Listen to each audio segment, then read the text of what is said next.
మనలో చాలా మంది పూజలు చేస్తూ ఉంటారు. కానీ ఎన్ని పూజలు చేసినా సరే ఒకానొక సందర్భంలో చాలా కష్టాలను అనుభవిస్తారు.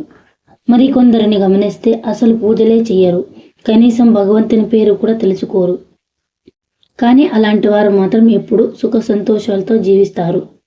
ఎక్కువ పూజలు చేసే వారికే, ఆ భగవంతుడి ఆరాధించే వారికే కష్టాలు వస్తాయని, అసలు పూజలు చేయని వారికే, పాపాలు చేసే వారికే అంతా మంచి జరుగుతుందని మనం అనుకుంటూ ఉంటాం. దీనికి కారణం ఏమిటంటే, ఒకానొక సమయంలో ఒక భక్తుడు శ్రీకృష్ణుని ఇలా ప్రశ్నించాడు. ఓ స్వామి, పూజలు చేసే వారికే ఎందుకు కష్టాలను ఇస్తావని మహాశివుని ఒక భక్తుడు ప్రశ్నించాడు. నిత్యం నీ నామస్మరణలో ఉన్న వారికి దుఃఖాన్నిస్తావని, అసలు కనీసం నీకు పూజలు చేయని వారికి, దీపం పెట్టని వారికి సుఖ సంతోషాలను ఇస్తావని అడిగాడు. దానికి సమాధానం ఆ శ్రీ విష్ణువు ఆ భక్తుడితో ఇలా చెబుతాడు. మహావిష్ణువు చెప్పిన అమూల్యమైన మాటలు వినే ముందు కొన్ని ముఖ్యమైన విషయాలను సాధారణంగా ఇంట్లో పూజలు చేస్తూ ఉంటాము. అయితే ఇంట్లో పూజలు చేసే సమయంలో కొన్ని పొరపాట్లను మాత్రం అస్సలు చేయకూడదు. తెలియక చేసే కొన్ని పొరపాట్ల వల్ల మీరు చేసే పూజలకు ఎటువంటి పుణ్యం దక్కకపోతే జీవితంలో పేదరికం అనుభవిస్తారు. పూజలు అస్సలు చేయకూడని తప్పుల గురించి ఇప్పుడు తెలుసుకుందాం. ముందుగా ఈ వీడియోకి ఒక లైక్ కొట్టి మన ఛానల్ని సబ్స్క్రైబ్ చేసుకోండి. లైక్ కొట్టడం అస్సలు మర్చిపోకండి. ఇంట్లో పూజలు చేసే ఆడవాళ్ళు ఖచ్చితంగా తలస్నానం చేయాలి. మీ ఇల్లంతా పసుపు నీళ్లు చల్లుకొని ఇంట్లో పూజ ప్రారంభించుకోవాలి. ఇంట్లో పూజ ప్రారంభించే ముందు పూజా గదిలో ఒక చిన్న ముగ్గును వేసుకోవాలి. పూజా గదిలో ముగ్గు లేకపోతే మీరు చేసే పూజలకు ప్రయోజనమే ఉండదు. ఇక దీపారాధన చేసే స్త్రీలు నీటిలు వేసుకొని పూజ చేయకూడదు. స్త్రీలను లక్ష్మీ రూపంగా భావిస్తారు. కాబట్టి చక్కగా చీర కట్టుకొని లక్ష్మీదేవిలా కలకల్లాడుతూ ఇంట్లో పూజ చేసుకోవాలి. ఇంట్లో దీపారాధన చేసేటప్పుడు దీపంలో నూనె పోసే తర్వాత ఒత్తులు వేయాలి. ఒత్తులు వేసి నూనె పోయకూడదు. అగ్గిపుల్లతో దీపాన్ని వెలిగించకూడదు. అగరబత్తితో దీపం వెలిగించాలి. దీపం వెలుగుతూ ముక్కోటి దేవతలు నివసిస్తారు. కాబట్టి పూజలో వెలిగించే దీపానికి 3 బొట్లు కుంకుమ బొట్లు పెట్టి నమస్కారం చేసుకోవాలి. పూజలో వెలిగించే దీపానికి నమస్కారం చేసుకుంటే ముక్కోటి దేవతల ఆశీర్వాదం ఖచ్చితంగా లభిస్తుంది. ఇక పూజ చేసే ఆడవారు తప్పనిసరిగా కుంకుమ బొట్టు పెట్టుకోవాలి. అలాగే జుట్టు విరపోసుకొని పూజలు చేయకూడదు. ప్రతి శుక్రవారం ఆవ నెయ్యితో దీపారాధన చేస్తే మీ ఇంటిపై లక్ష్మీ కటాక్షం సిద్ధిస్తుంది. ఇలాంటి చిన్న చిన్న నియమాలు పాటిస్తే మీ ఇంట్లో పూజ చేసుకుంటే ఖచ్చితంగా మీరు చేసే పూజలకు పుణ్యం దక్కుతుంది. పూజలు చేసే వారికి కష్టాలు ఎందుకు ఉంటాయో ఇప్పుడు తెలుసుకుందాం. ఒకానొక రోజు విష్ణుదేవుడు అలాగే నారద మహర్షి మానవ రూపంలో భూలోకానికి వస్తారు. భూలోకంలో సంచరించే సమయంలో శ్రీ మహావిష్ణువు ఒక పెద్ద భవనం కనిపిస్తే ఆ భవనంలోకి శ్రీ మహావిష్ణువు వెళ్ళి, బాగా ఆకలిగా ఉందమ్మా, తినడానికి ఏమైనా పెట్టండి అని అడుగుతాడు. అప్పుడు ఆ ఇంటి యజమాని బయటికి వచ్చి, నీకు పెట్టడానికి మా ఇంట్లో ఏమీ లేవు, వెళ్ళిపో ఇక్కడి నుంచి అని చిరాగ్గా చెప్తాడు.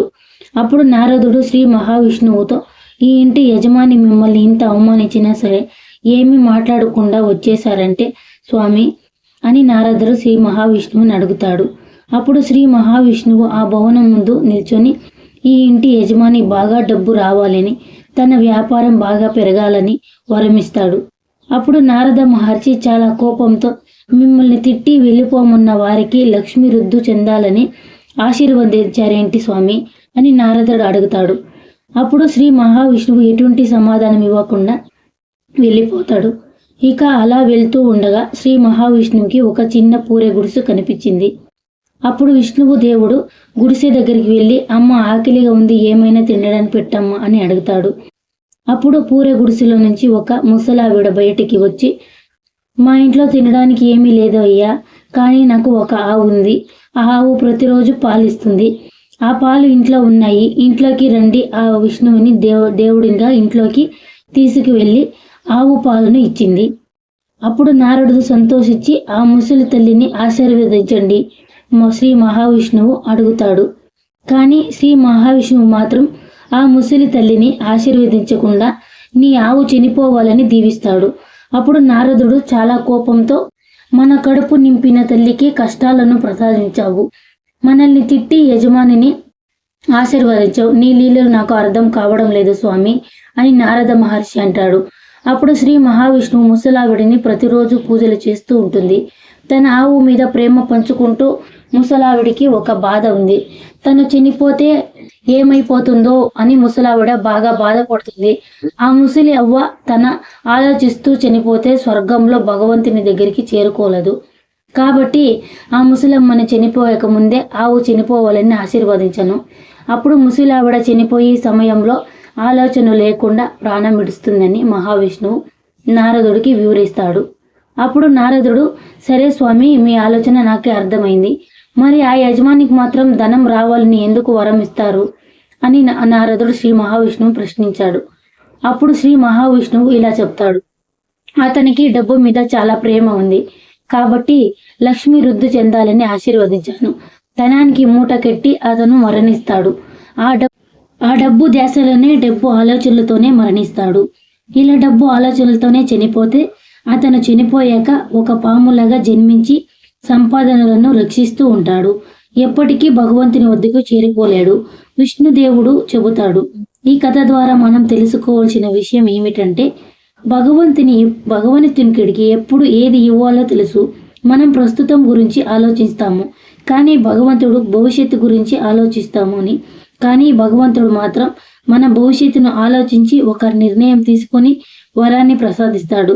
అందుకే మనకి ఎన్ని కష్టాలున్నా సరే భగవంతుడిని నిందించకుండా ఎప్పుడు దేవుని నామస్మరణలోనే ముందుకు వెళ్ళిపోవాలి మనము.